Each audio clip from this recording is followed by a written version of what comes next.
Algunas escenas de este programa han sido representadas, incluyendo la descripción de investigaciones realizadas en la escena del crimen.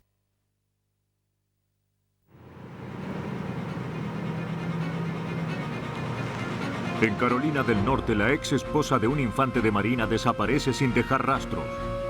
Los investigadores navales deben averiguar qué pasó, pero no tienen el cadáver ni ningún tipo de pistas. Se descubren los restos en llamas de una joven cerca de un camino rural de Carolina del Sur. Durante 5 años, su identidad y la de su asesino constituyen un misterio.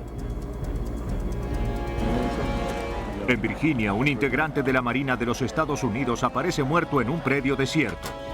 Los detectives deben investigar a sus compañeros para dar con el asesino. La violencia es una realidad ineludible de la vida contemporánea, y los marineros e infantes de marina no son una excepción. Cuando los que defienden a su país asesinan, corresponde a los agentes especiales del Servicio Naval de Investigaciones Criminales asegurar que nadie escape a la justicia militar.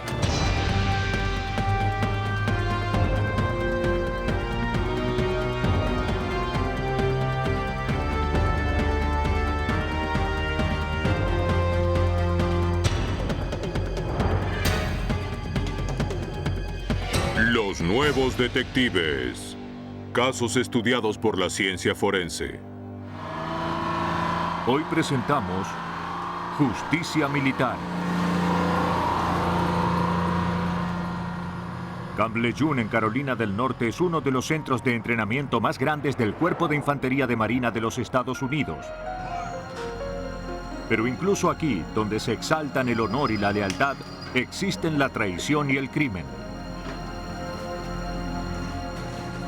¿Cómo está, sargento? El 27 de marzo de 1999, el sargento de Infantería de Marina Whitman Wallace informó a la policía militar que su ex esposa, Tanya, de 25 años, había desaparecido. Si bien él y Tanya estaban separados, la hija de ambos, que tenía 4 años, donado su puesto de trabajo. Mi ex esposa dijo que vendría. La niña se preocupó mucho porque se despertó y ella no había llegado. No hablé con ella durante 2 días. Tanya debía recoger a la niña al salir de su trabajo la tarde anterior, pero nunca llegó. Las compañeras de Tanya tampoco la habían visto y dijeron que también faltaba su auto. Fue entonces cuando el sargento de Infantería de Marina Whitman Wallace pensó que Tanya se había ido con otro hombre. El caso se derivó al Servicio Naval de Investigaciones Criminales, una organización civil nacional cuya tarea es proteger y servir a la Marina, el Cuerpo de Infantería de Marina y también a sus familias. El agente especial Robert Bratton, que dirigía el principal equipo de trabajo, inició la investigación sobre la desaparición de Tanya Wallace. Realmente era muy extraño que la madre de una niña de 4 años con la que tenía una relación muy estrecha se fuera sin avisar a la familia con la que vivía en ese momento. Unas horas después de la denuncia de su desaparición, se informó que se había hallado abandonado el auto de Tanya. Los guardias de seguridad de una tienda cercana habían advertido que el auto estaba en el estacionamiento desde la mañana temprano. El examen del exterior del vehículo reveló la presencia de rastros de sangre humana en la puerta. Los agentes y la policía militar recorrieron la zona en busca de cualquier rastro de la joven.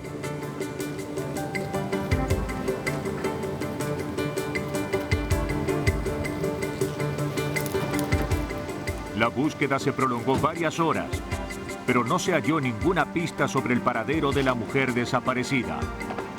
Se dispuso a hacer nuevos análisis en el vehículo. Los agentes pensaron que ante la inminencia del divorcio, Tanya Wallace podría haber decidido ocultarse. En busca de respuestas, los agentes registraron su apartamento e interrogaron a sus compañeras. Una de ellas confirmó que Tanya había empezado a salir con otro hombre, pero este estaba en la Marina y en ese momento prestaba servicios en el exterior. Tanya no había hablado de viajar. Desde que se separó del violento Whitman Wallace, nada parecía preocuparla. Su compañera agregó que desde su separación de Wallace, Tanya se mostraba optimista respecto de la nueva vida que tenía por delante. Adoraba a su hija y su compañera no podía creer que Tania hubiera abandonado a la niña de 4 años, dejándola a cargo de su ex esposo. Toma la pelota. Eso es. Sobre la base de las declaraciones de la amiga con quien vivía, que aseguró que nunca había dejado sola a la niña y que no le gustaba dejarla con el padre durante periodos muy largos, rápidamente descartamos la posibilidad de que se hubiera ido con alguien por su cuenta. Si bien los agentes aún esperaban que Tania Wallace apareciera ilesa, todo apuntaba a lo contrario. Pero por ahora no tenían pruebas que respaldaran la idea de un crimen. Bien, hemos finalizado. Le agradezco que viniera a hablar conmigo. Se interrogó al sargento Whitman Wallace. Señor Whitman, voy a hacerle algunas preguntas.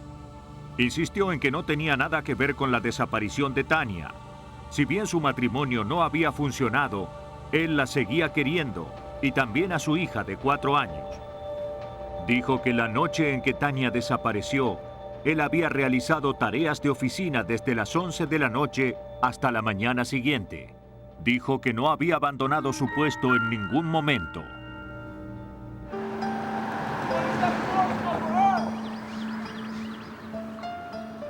Los agentes contactaron al asistente de Wallace, que también había trabajado esa noche. Trabajo para él. Confirmó que Wallace había iniciado su turno a las 11 en punto. Explicó que su esposa no había recogido a la niña. Pero 30 minutos después, Wallace le pidió que lo cubriera. No puedo quedarme aquí, tengo que irme. Mi esposa debía pasar a buscar a mi hija, pero no lo ha hecho. Wallace dijo que su esposa no había ido a buscar a la niña y que tenía que volver a su casa a cuidar a su hija hasta que Tania la recogiera. Adiós. Muy bien, adiós.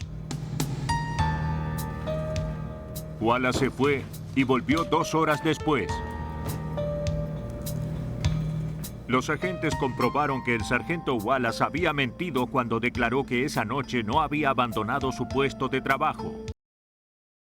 Ahora tenían que averiguar qué era lo que trataba de ocultar.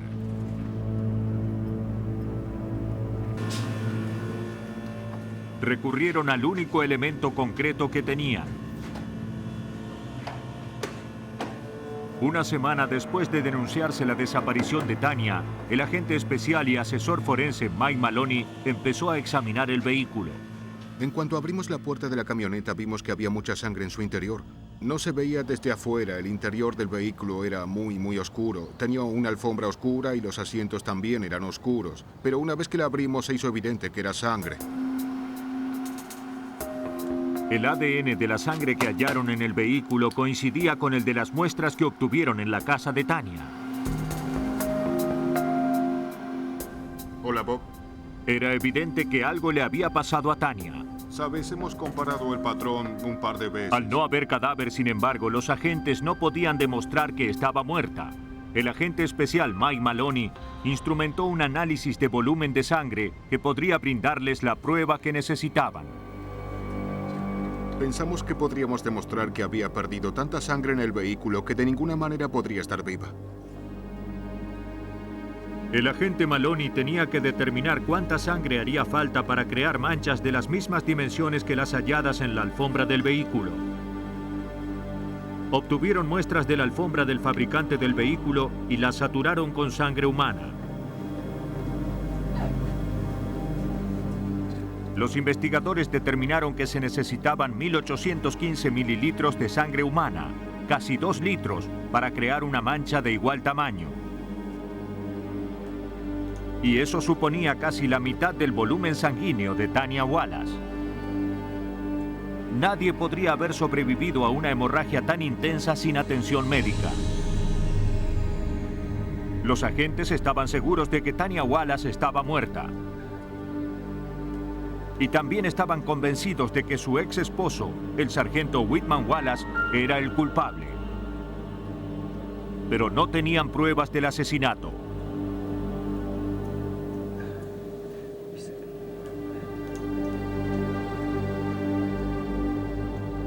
Sin cadáver y con la única ayuda de una alfombra manchada de sangre, los forenses del Servicio Naval de Investigaciones Criminales demostraron que la joven desaparecida, Tanya Wallace, de 25 años, había muerto.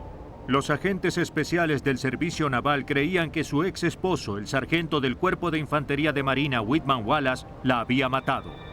Pero no tenían pruebas y Wallace había dejado de cooperar. Los agentes pensaban que el sospechoso debía haberse deshecho de las posibles pruebas, de modo que decidieron examinar los residuos de los alrededores de las barracas de Wallace. Pero ya habían recogido la basura. El agente especial Robert Bratton no quiso rendirse. Si bien parecía descabellado, se comunicó con la administración de la zona a la que trasladan todos los residuos de Camp Lejeune. Pueden indicar con una aproximación de centímetros dónde está la basura que se recogió un día determinado. Pedimos que nos indicaran el lugar donde se encontraba la basura recogida esos días. La Fuerza de Incidencia Química y Biológica de la Marina localizó la basura y empezó a examinar la montaña de desperdicio.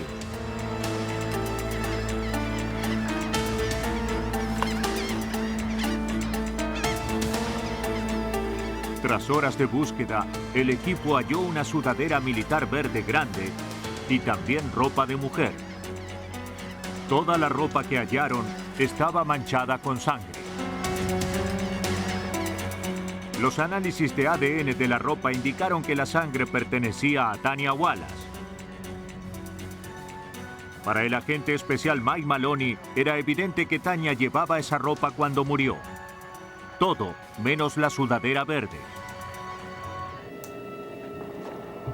Examinamos el cuello de la sudadera y también las axilas. Hallamos gran cantidad de restos de células de piel, transpiración y saturación de sudor. Los técnicos pudieron extraer rastros de ADN de las células de piel halladas en la sudadera. Los análisis indicaron que el ADN coincidía con el del sargento Whitman Wallace. Seguros de que podrían atrapar al asesino de Tanya, los agentes examinaron la habitación de Wallace en las barracas. Wallace iba a trasladarse y había limpiado todo el lugar a conciencia. No sé qué resultará de esto. Cuando los agentes aplicaron luminol y oscurecieron la habitación, aparecieron grandes manchas en el piso de baldosas. ¿Cortamos? Sí.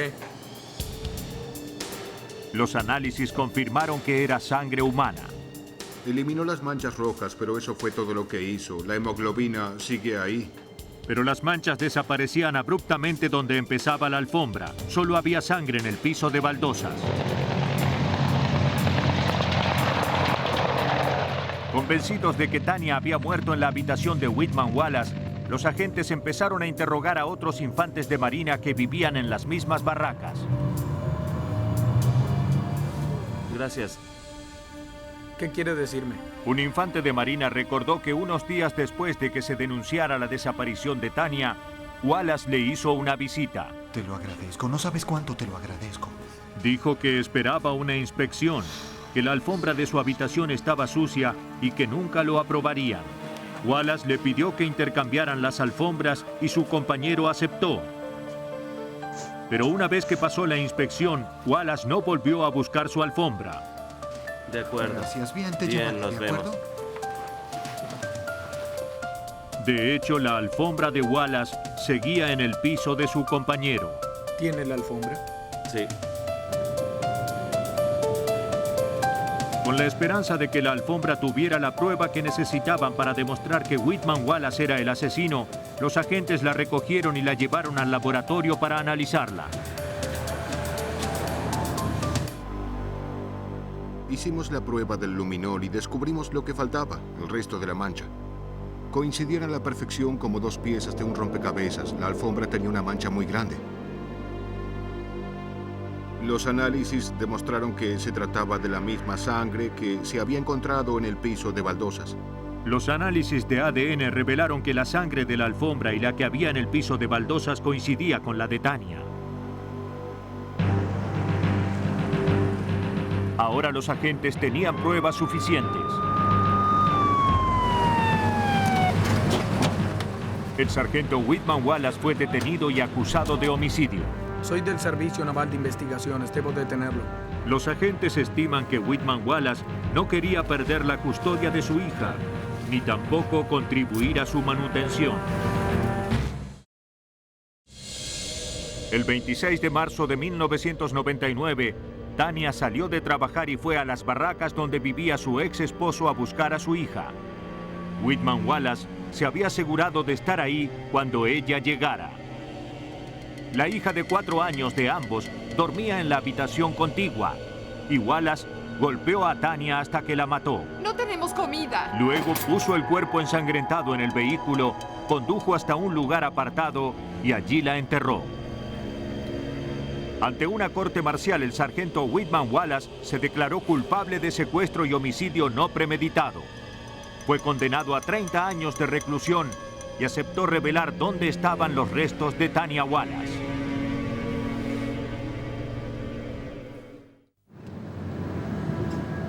El 6 de noviembre de 1989, un hombre que conducía por una carretera aislada del condado de Jasper en Carolina del Sur vio que algo ardía a un lado del camino. Temió que las llamas pudieran extenderse y decidió apagar el fuego. Lo que ardía era un bolso grande de lona. Dentro del bolso, el hombre vio lo que parecieron restos humanos calcinados. Llamó a la policía. Los oficiales de policía del condado de Jasper acudieron al lugar. El cuerpo que estaba dentro del bolso era irreconocible y tenía el cráneo despedazado. La única pista sobre la identidad de la víctima eran los restos de una bata estampada con unicornios que había sobrevivido a las llamas. Eso indicaba que el cuerpo hallado al costado del camino era el de una mujer. Según el detective Sam Woodward del condado de Jasper, los investigadores no hallaron nada más. La policía consideraba que la identidad de la víctima podría revelar la de su asesino y esperaban que la autopsia les brindara más información. ¿El peso? 82 kilos. Del análisis de los restos, el médico forense concluyó que la víctima era una mujer blanca de unos 25 años y cabello castaño oscuro. De acuerdo. Las dimensiones del útero indicaban que había tenido un hijo poco tiempo antes. Su muerte había sido brutal. La habían golpeado en la cabeza 32 veces con un objeto contundente. El hombro derecho. La policía ingresó la escasa información que tenía en una base de datos policial nacional que contiene descripciones de personas desaparecidas. También examinó los expedientes de todas las desapariciones locales, pero ninguno de los casos coincidía con la descripción de la mujer.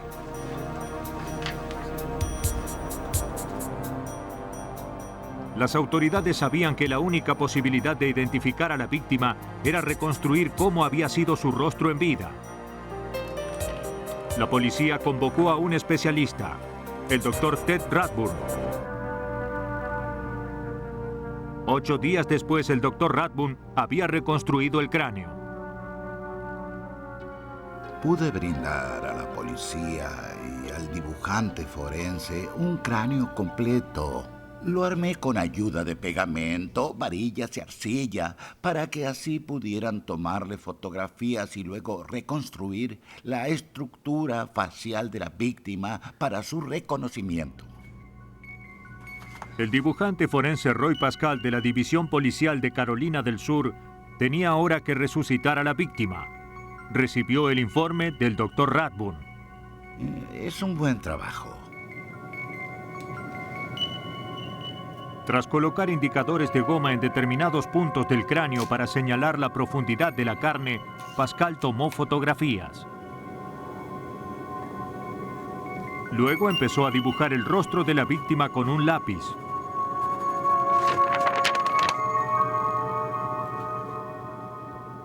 4 meses después de descubierto el cadáver, la víctima tenía finalmente un rostro. Pasaron años sin que ningún caso de desaparición coincidiera con ese rostro. Sí, lo sé, pero es una de esas cosas, Nick. En 1993, las denuncias sobre desapariciones llegaron a cifras sin precedentes en Carolina del Sur. Pero los casos no se limitaban solo a la población civil. Los agentes de la repartición de Charleston del Servicio Naval de Investigaciones Criminales también se veían inundados de casos similares en el ámbito del personal militar y sus familiares. En octubre de 1993, los agentes acudieron a la casa de Kathy French. No sabía nada de su vieja amiga Annie Tejan, de 28 años, desde hacía casi 5 años. Cuando desapareció, Annie vivía con su novio Michael Palan, un marino destacado en Charleston. Si bien Annie y Michael habían tenido un hijo en 1989, su relación estaba comenzando a deteriorarse.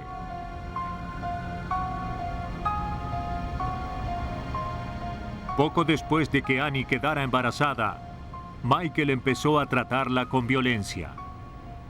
¿De qué están hablando? Estallaba sin ningún motivo aparente y constantemente la amenazaba con abandonarla y llevarse al bebé. No podrán librarse de mí. Annie empezó a tener miedo, pero juró que nunca renunciaría a su hijo. Poco después, Kathy se trasladó a otro estado. Annie quería reunirse con ella después del parto, pero tenía miedo porque en una ocasión Michael Palan la había hecho detener mediante una falsa acusación de secuestro. Unos meses después, Annie la llamó. Estaba dispuesta a irse de Charleston con su bebé y a reunirse con Kathy. Kathy dijo que le había enviado a Annie dinero para el autobús, pero que nunca había vuelto a saber nada de ella.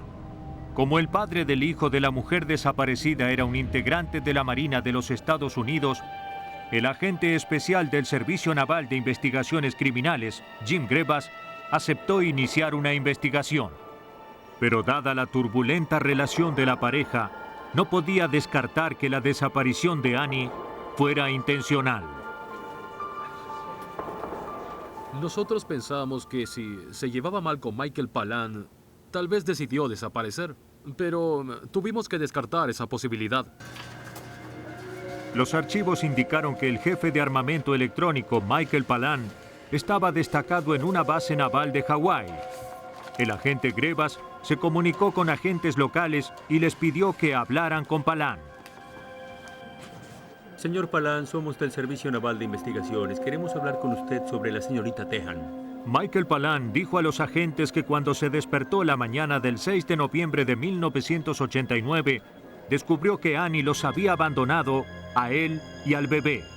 Los investigadores navales no creyeron la historia de Palan. Para ellos, solo había una explicación de por qué Annie Tejan no estaba con su bebé. Pensábamos que si se hubiera ido, que era lo que quería hacer, se habría llevado al bebé. Lo único que ella quería era irse con el bebé. Ella no quería perderlo. En verdad, no tardamos mucho en convencernos de que a ella la habían matado. Los agentes pensaban que Michael Palan había matado a Annie Tejan, pero no tenían pruebas. Empezaron a revisar decenas de casos de asesinato sin resolver en todo el estado. En uno de los expedientes que se remontaba a 1989, el agente Grebas hizo un descubrimiento sorprendente.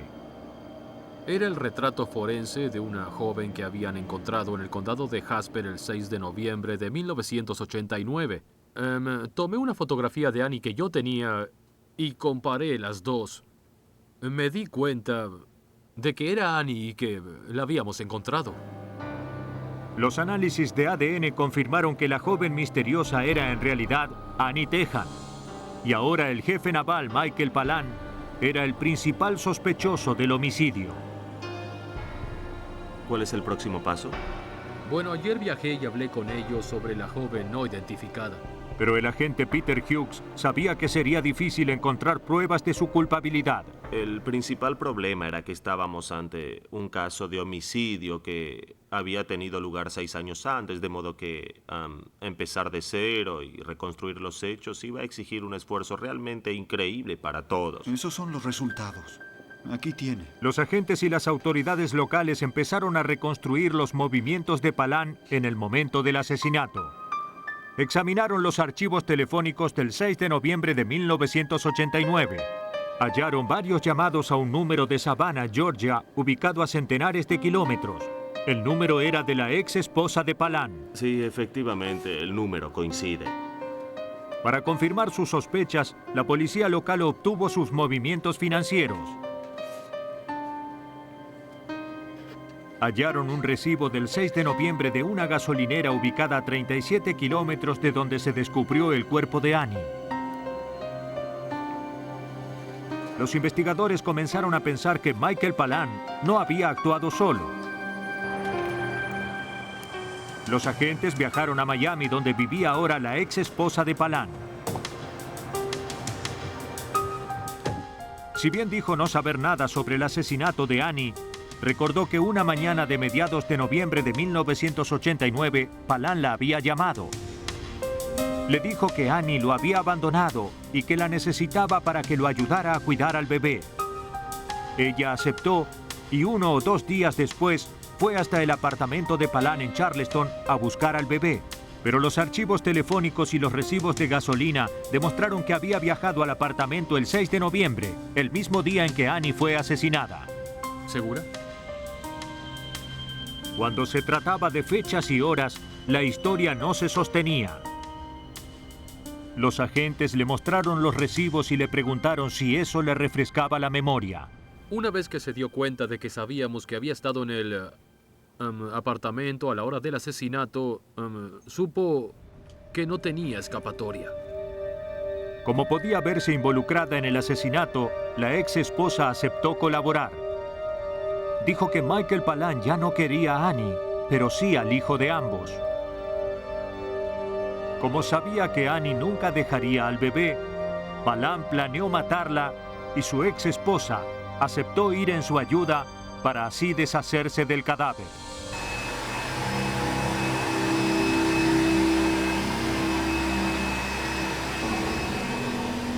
En las primeras horas de la mañana del 6 de noviembre, Palan la llamó y le dijo que ya lo había hecho. Necesitaba que lo ayudara a limpiar el apartamento.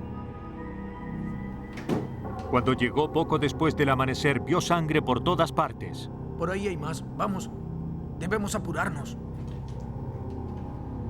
Luego de ayudar a Palan a cargar el cuerpo de Annie en su auto, lo ayudó a limpiar las alfombras y a pintar las manchas de sangre que habían quedado en las paredes.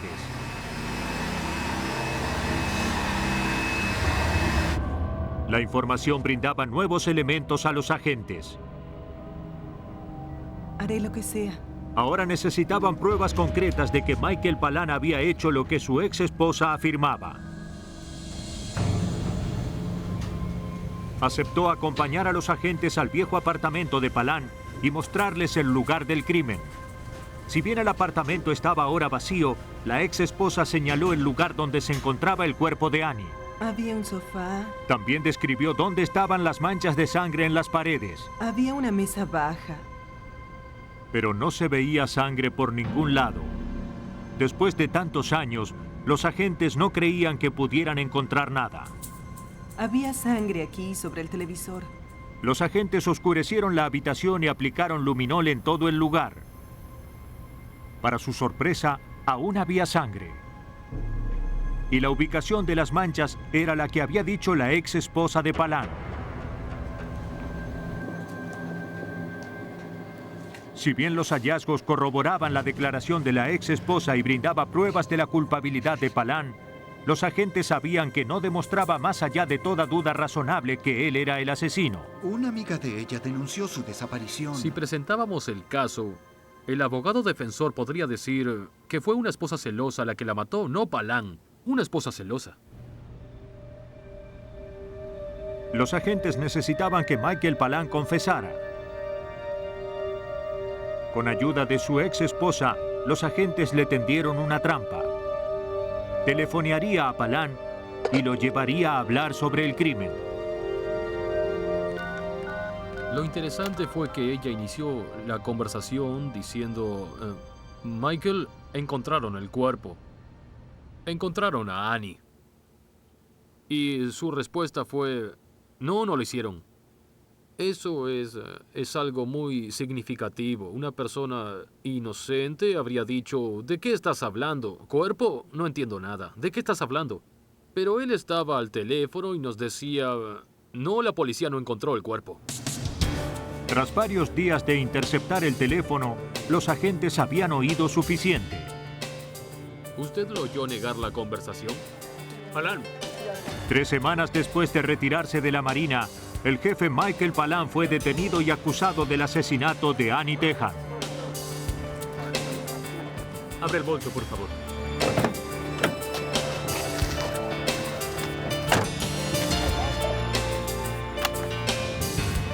Al ver todas las pruebas que se habían acumulado en su contra, Palan confesó.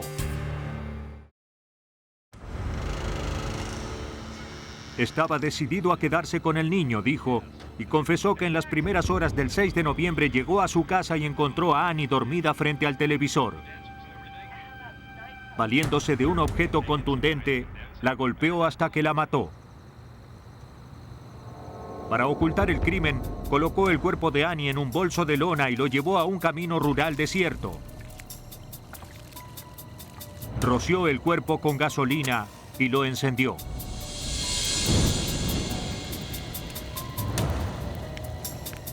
Durante la corte marcial que sesionó en la base naval de Mayport, Florida, Michael Palan se declaró culpable del homicidio premeditado de Annie Tejan. Fue condenado a 30 años de reclusión en la prisión federal de Leavenworth.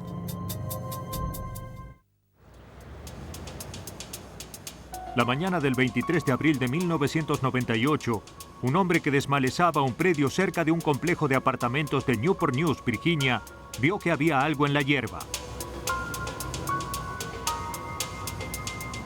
Cuando se acercó, comprobó que era un cuerpo humano y que la víctima, un hombre, presentaba heridas de bala.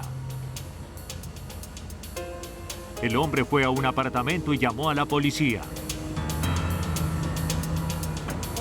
Los oficiales del Departamento de Policía de Newport News acudieron al lugar.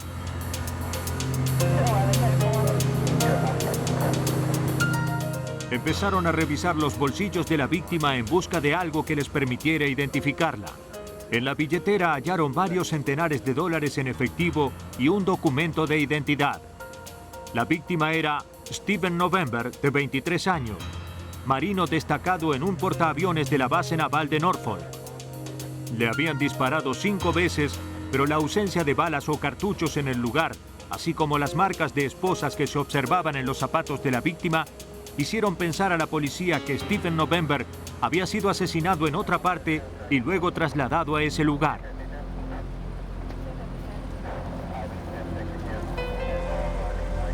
Se interrogó a algunos habitantes de la zona. Nadie en el vecindario había visto ni oído nada extraño.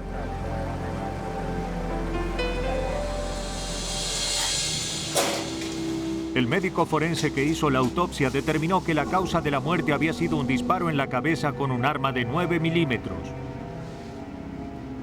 Con esa misma arma se habían hecho otros 4 disparos. Se encontraron las balas en la cabeza y el pecho de November. La policía tenía pocas pistas y ningún sospechoso, por lo que sabía que descubrir al asesino del joven marino iba a ser muy difícil. La policía de Newport News, Virginia, siguió investigando la muerte de Stephen November, de 23 años, integrante de la Marina de los Estados Unidos. La policía no contaba con nada concreto en qué basarse, por lo que esperaba hallar más pistas durante el registro de su casa.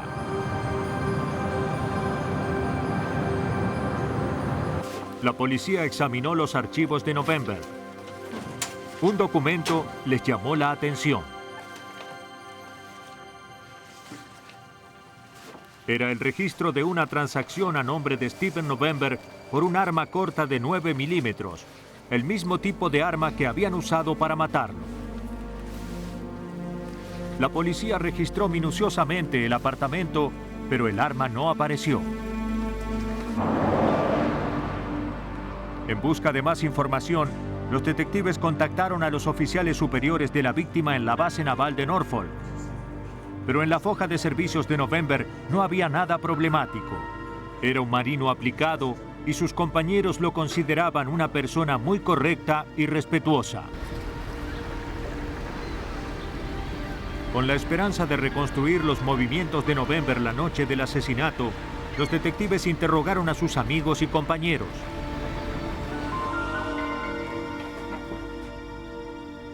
El soldado Héctor Coleman dijo que él y otro amigo habían estado con November la noche anterior a que se descubriera su cadáver.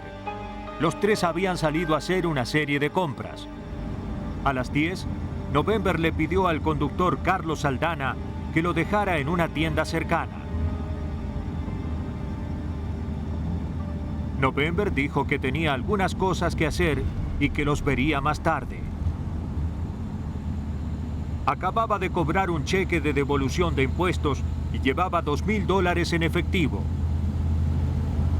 Sus amigos decidieron acompañarlo al lugar que November les indicó.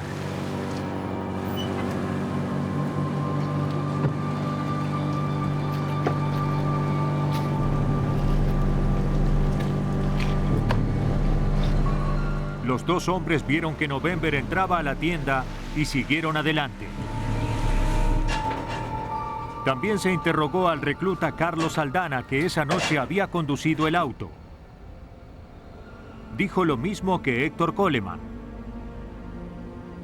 Pero casi de inmediato la policía sospechó que Saldanha no decía toda la verdad. Los detectives pidieron a Saldanha que se sometiera a una prueba de polígrafo. Cuando los resultados indicaron que mentía, decidió hablar. Saldanha dijo que los tres habían ido a la tienda esa noche, pero que no se fueron una vez que November ingresó.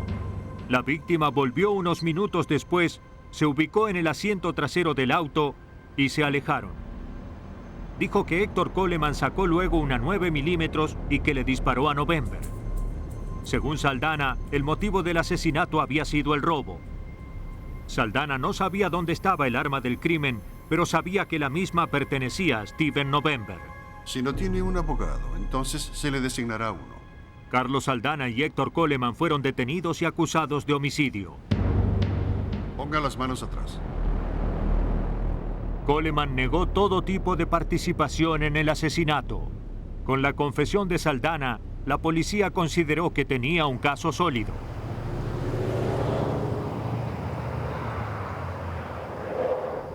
No sé cómo pudo hacerlo. Un mes antes de que el caso fuera a la corte, un recluso que había conocido a Saldanha en la cárcel de la ciudad brindó nueva información. Ya hace 3 meses que estoy aquí, conozco a todos, puede preguntárselo a cualquiera. Carlos Saldanha se había jactado de que él había matado a Steven November. Dijo el recluso que le había endilgado el crimen a Héctor Coleman para salvarse de la pena de muerte.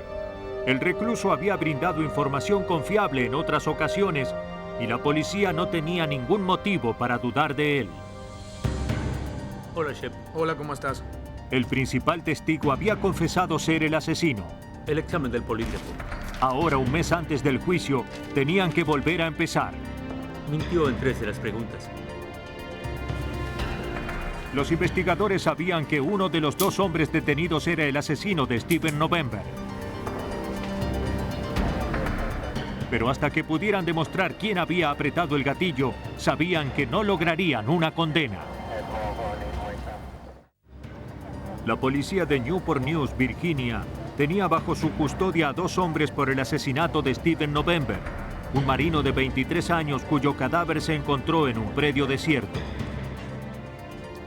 Carlos Saldanha había dicho a la policía que su amigo Héctor Coleman era el asesino, pero luego le dijo a un recluso que él había apretado el gatillo. Coleman lo mató. A pocas semanas del juicio, los investigadores ahora corrían peligro de perder el caso. Pero tenían otra alternativa que les daría más tiempo para presentar un caso sólido. Por aquí.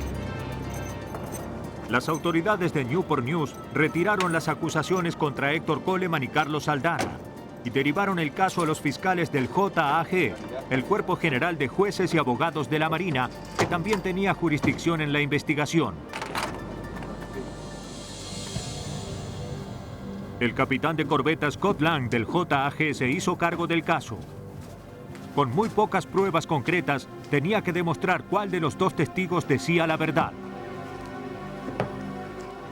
El gran problema de este caso era que teníamos solo 2 testigos y que ambos tenían muchos motivos para mentir. Ninguno de ellos quiso admitir que había apretado el gatillo. Entonces, no podíamos basar el caso solamente en la palabra de alguien que tenía tan buenos motivos para mentir. El capitán de corbeta Lang recurrió a los agentes especiales del Servicio Naval de Investigaciones Criminales de Norfolk, Virginia. Señores, ahora quiero informarles a todos lo siguiente. Se asignó al agente Bill Heath al caso. Su primera medida fue determinar la veracidad de la afirmación de Carlos Santana de que Héctor Coleman había cometido el asesinato dentro de su vehículo. Teníamos que volver al vehículo y determinar la factibilidad de la declaración del señor Carlos Saldanha. ¿El asesinato podía haber tenido lugar dentro del vehículo como él aseguraba? Ese era nuestro principal objetivo. ¿Eso era posible? Una primera inspección del vehículo, sin embargo, no mostró rastros visibles de sangre ni otros indicios de violencia. El registro del vehículo de Saldanha no mostraba nada. Parecía que la oportunidad de que los agentes determinaran quién era el asesino de Stephen November se esfumaba. Pero los forenses del Servicio Naval de Investigaciones Criminales están preparados para ver más allá de lo obvio. El agente especial Mike Maloney retiró el asiento trasero del vehículo donde aparentemente estaba sentado Stephen November cuando lo mataron. Cuando separó los cojines del asiento, descubrió que la parte interior estaba empapada en sangre. Lo analizaremos. Tendremos que comprobar si esto es sangre. Los análisis de ADN confirmaron que las manchas de sangre procedían del cuerpo de Stephen November. Mediante un análisis de trayectoria de proyectiles, el agente Maloney se disponía a demostrar de dónde habían partido los disparos.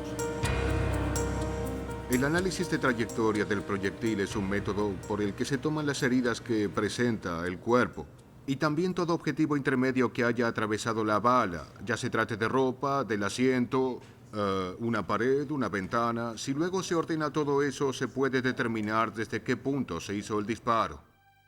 Se colocó en el asiento trasero del auto de Saldanha un maniquí con la camisa de Stephen November que estaba desgarrada por las balas. Valiéndose de las manchas de sangre del cojín del asiento para calcular la posición de la víctima, el agente Maloney concluyó que la trayectoria de las balas indicaba que los disparos habían partido del asiento del acompañante delantero. Como se sabía que Carlos Saldanha era el conductor la noche del crimen, los agentes consideraron que Héctor Coleman ocupaba el lugar del acompañante. Pero eso no le bastaba al agente especial Heath. Tenía que localizar el arma homicida y pensaba que se trataba de la 9 milímetros desaparecida de Stephen November. Poco después de ingresar el número de serie en una base de datos policial nacional, recibió un llamado. La policía de Brooklyn, Nueva York, había detenido a un hombre por robo. Este tenía en su poder la 9 milímetros de Stephen November. Adiós. Cuando se recuperó el arma, recuerdo que me alegré mucho porque fue como encontrar una aguja en un pajar. El siguiente paso era determinar si esa era el arma homicida. Cuando las pruebas de balística confirmaron que la 9 milímetros de November era el arma homicida, el agente Heath viajó a Nueva York para averiguar cómo el arma había llegado hasta ahí. El hombre aseguró que le había comprado el arma a un amigo suyo. Finalmente, dio a los agentes el nombre y el número del vendedor. Los agentes contactaron al hombre que le había vendido el arma. Este aceptó hablar, pero solo en un lugar apartado de un parque cercano. Fue en mi ciudad natal. Cuando le enseñaron fotografías de los sospechosos, señaló a Héctor Coleman, un amigo de la infancia, y dijo que había sido él quien le había vendido la 9 milímetros. Coleman le dijo a su amigo que había usado el arma para matar a alguien y que quería deshacerse de ella. Una vez que pude localizar al testigo de Nueva York que le había comprado el arma a Coleman, su testimonio cobró gran importancia ya que teníamos a un tercero que no había intervenido en el crimen y que, en una conversación casual con Coleman, se había enterado de todos los detalles del asesinato. Los agentes no sabían por qué Carlos Saldanha le había dicho a un recluso que él había apretado el gatillo, pero habían comprobado que Héctor Coleman había asesinado a Steven November.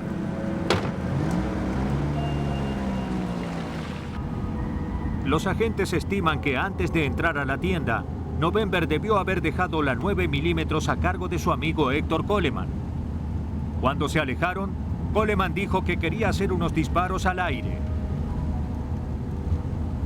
Le pidió a November que se asegurara de que no hubiera ningún policía cerca.